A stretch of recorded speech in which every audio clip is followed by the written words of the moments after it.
হয়েছে আর সাজগোজ করতে হইব না। তোমার গায়ের রং আমি মাইনা নিচ্ছি। তুমি কালো হইলো আমার বউ, ফর্সা হইলো আমার বউ। এখন যাও উজু করে আসো। আমি মাত্র হাত মুখ ধুইয়া ফেস ওয়াশ দিয়া কসলায় মুখ ধুই আইছি, এখন আমি উজু করুম কেন? এসে রাজান দিছে, শুনো নাই?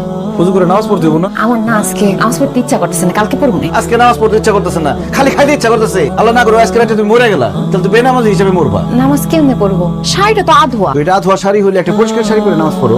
মানে ধরা যখন পড়ে গেছি আর মিথ্যা বলবো না, আমি না নামাজের নিয়ম কানুন সূরা কিরাত কিছু পারি না। তুমি নামাজের সূরা কিরাত নিয়ম কানুন কিছু পারো না? তুমি না আমারে টেলিফোনে বলছো তুমি কোরআন তেলাওয়াত করতে পারো? ও বলছিলাম, তাইলে মিথ্যা কথা বলছি। তুমি আবার মিথ্যা কথা বলছো না? আমি তোমার উচিত শিক্ষা দেবো, দেখো। টেলিফোনে এটা আমি কারে বিয়ে করলাম? আমার বলা শিক্ষা কি শিক্ষা দিব না আমার? এই একটু দাঁড়ান তো, এত সকালে আমার আপনি কই নিয়ে যেতেছেন? কোথায় যাইতেছি গেলে বুঝতে পারবা। আসো। আসসালামু আলাইকুম মৌলভী সাহেব। ওয়ালাইকুম সালাম। এই তুমি দাঁড়াইছো কেন? বসো।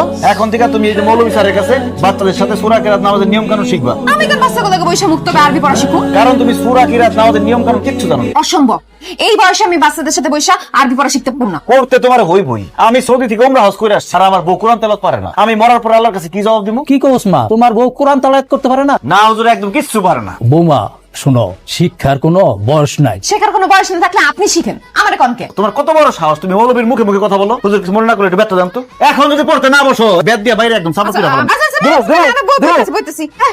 হুজুর আমার বউরে যেভাবে হোক আরবি শিখাই দিবেন। আপনার মাংস আমার হাড্ডি, শিখাই থাকবেন। তোমার বউ পড়াশোনা না করলে কিভাবে টাইট দাম লাগে সেটা আমি খুব ভালো করে জানি। ঠিক মতো কইরো।